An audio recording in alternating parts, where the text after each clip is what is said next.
Oh, you've got to love that theme. It brings back some fantastic memories.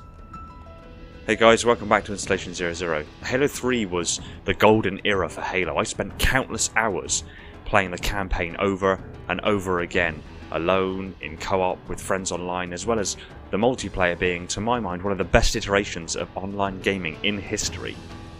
Playing through campaign as Chief, with my best mate Jay as Arbiter, was one of my fondest childhood memories. In the days before decent capture cards and online streaming, we used to record ourselves gaming in my room in an old digital camcorder. We used to get so into the game that we would actually subconsciously lean to get out of the way of a hunter trying to melee us. It was absolutely hilarious to watch.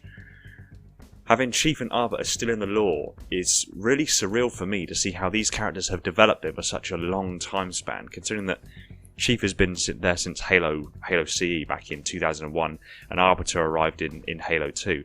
It's such a long time in development, and seeing these characters evolve is just a really surreal experience for me. But there were two more characters in Halo 3 that went practically unnoticed by most, unless you frequented the Vidmaster challenges and needed 4-player co-op. Forgive me for my feeble human dialect attempting desperately to pronounce Sangheili names. But today, we're looking into Sraom and Usze Taham, the two additional playable characters in Halo 3. Now, we all know what they got up to during the events of Halo 3, but were they just plot points to give a unique playable character to players 3 and 4, or did they continue their story thereafter? Well, as it happens, they did. Let's start with Ntho. Following the end of the Human Covenant War, Ntho became an assistant to the Arbiter and actively participates in missions under his command, being the youngest member of the Spec Ops division led by Artes Vadum, as denoted by his blue-coloured standard combat harness as opposed to the customary assault harness used by Spec Ops elites. Thel evidently saw it prudent to mentor and train Ntho under his command to add some needed experience to this young elite's military career. In 2555, Ntho received word from the Arbiter that he was organising a team to travel to the Ark by request of the UNSC after human scientists found a countdown to the activation of the Halo Array on Installation 07. The Arbiter ordered Ntho to get a shuttle ready for the arrival of Usze, who would be joining him on his mission, and to bring the Huragok drifts randomly with them. Now for Usze. Following the onset of the Great Schism, he was once again approached by the ascetics. He had been approached numerous times before in his past and had refused positions such as Honor Guard, which would usually result in, generally speaking, an assassination attempt.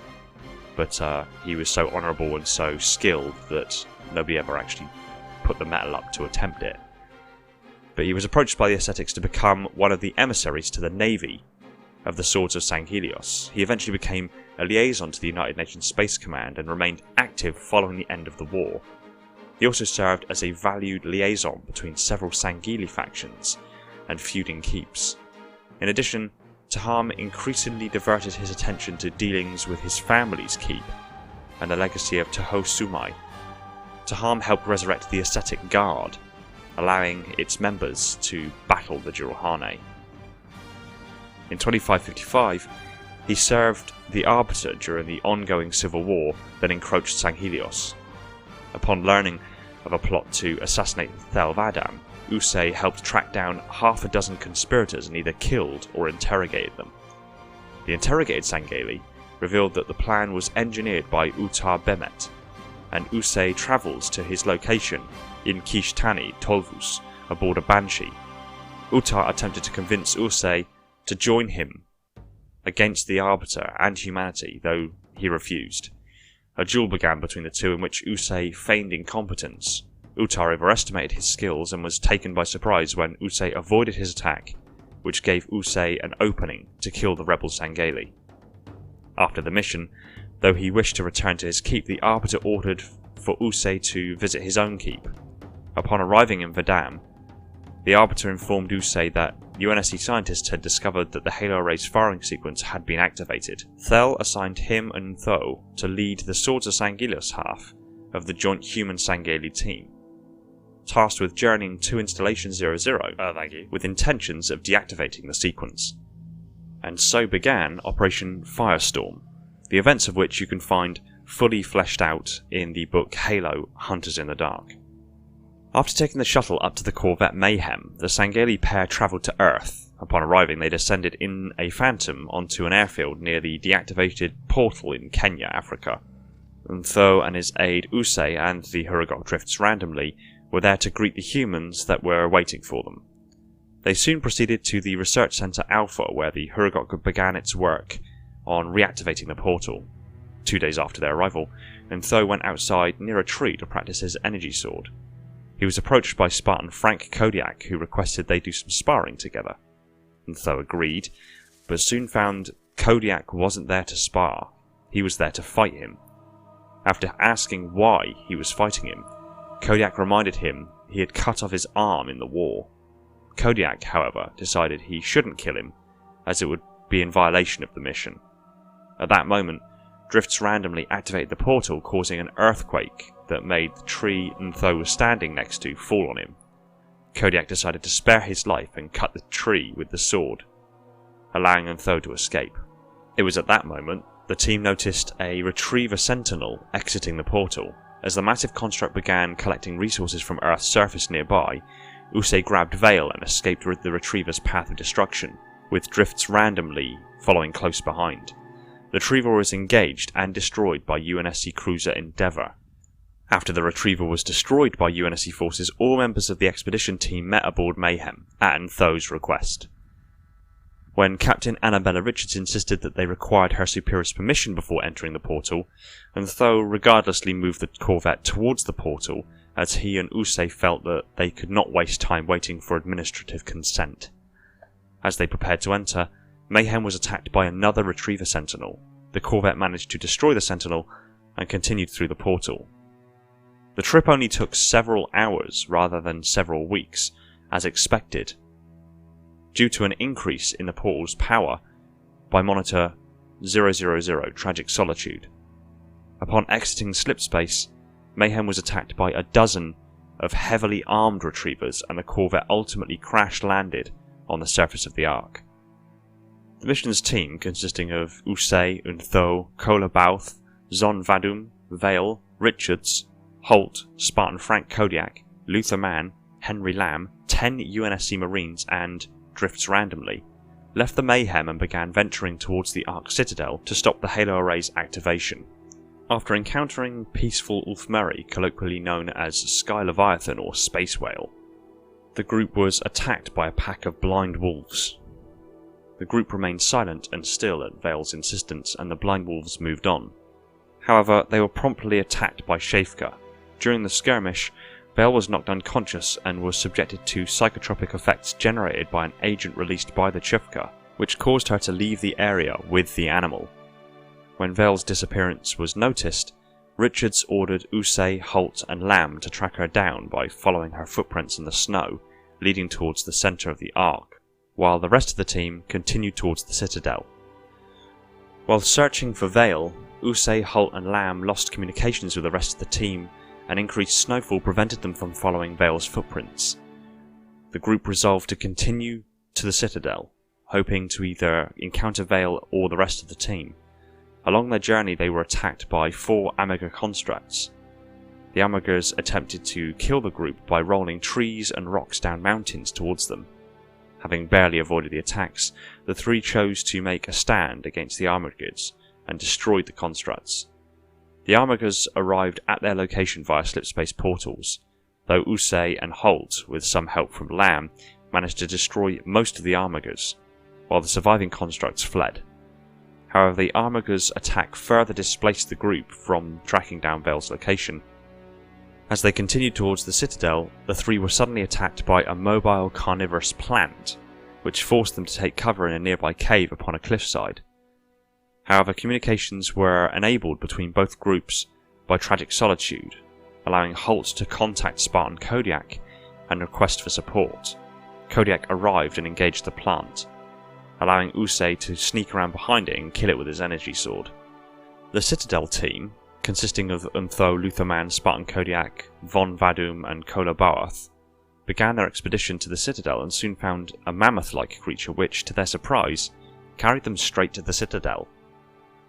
Both teams arrived at the Citadel and the hard-light bridge leading to the entrance was activated for them, which made them suspect a trap.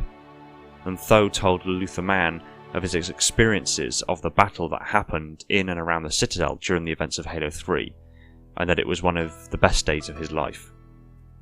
The group made their way through the building and across the bridge leading to the control panel that would deactivate the array. Upon reaching it, Lutherman deactivated the array and dozens of armigers teleported in front of them. Usze, Man, Lamb, Drifts and Kola retreated down an elevator shaft while the rest of the team, led by Untho, escaped through a portal created by an armiger. Finding themselves inside the Citadel's inner tunnels, Usze and his team discovered its damaged central power station. While Drifts worked on repairing the station, Lamb was killed by a sentinel which was immediately destroyed by Usze. Utilizing a local map, Drifts discovered the Citadel's exit. However, the group came across a heavy locked door blocking their path, with the Foundry's control suite on the other side, followed by the Citadel's exit. Usze and Kola managed to lift the door, which allowed Man and Drifts to slide through.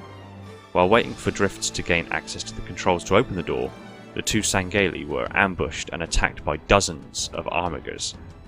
Meanwhile, Drifts infiltrated the Ark systems and took control of the installation from the rampant Tragic Solitude.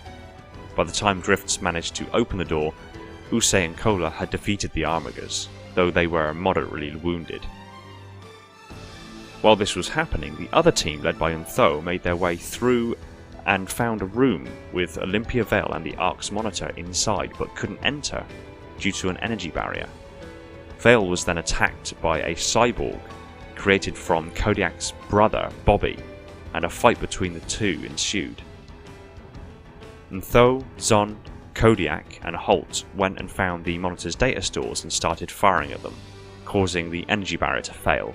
Vale managed to take down Bobby, and the monitor begged them to stop damaging his data stores and that he would call back the retrievers if they did so. They agreed to stop shooting, but the monitor attacked them again.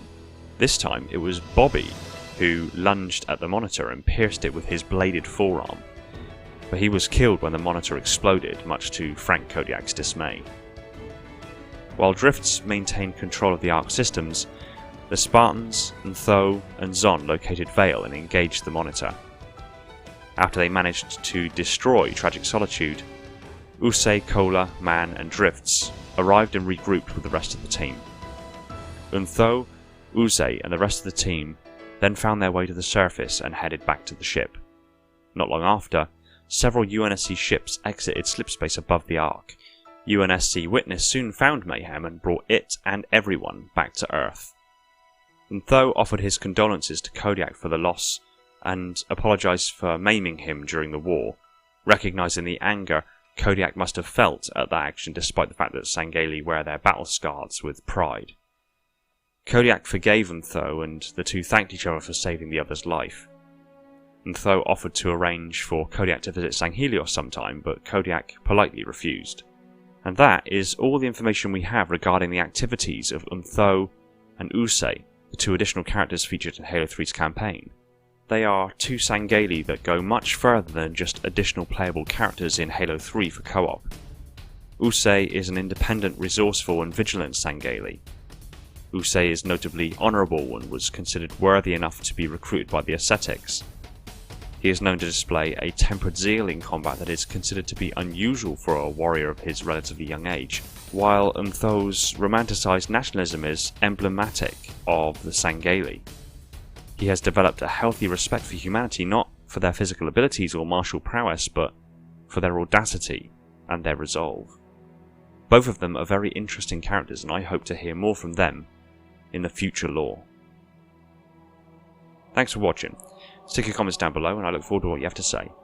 I want to give a quick shout out to my patrons, Miguel, Brian and Sebastian, the holders of the mantle, Justin and Zach, my Metarchs, and all of the other patrons that have jumped aboard and supported the channel. Also another shout out to Brendan for the inspiration to make this video. I'll be waiting for your subscription. If you like Halo lore discussed to insane levels of detail, hit that subscribe button and the little bell icon so you're told the second a new video hits the shelves. Be sure to show us some love on all of the major social media platforms and on our Discord server. All the links are in the description as always.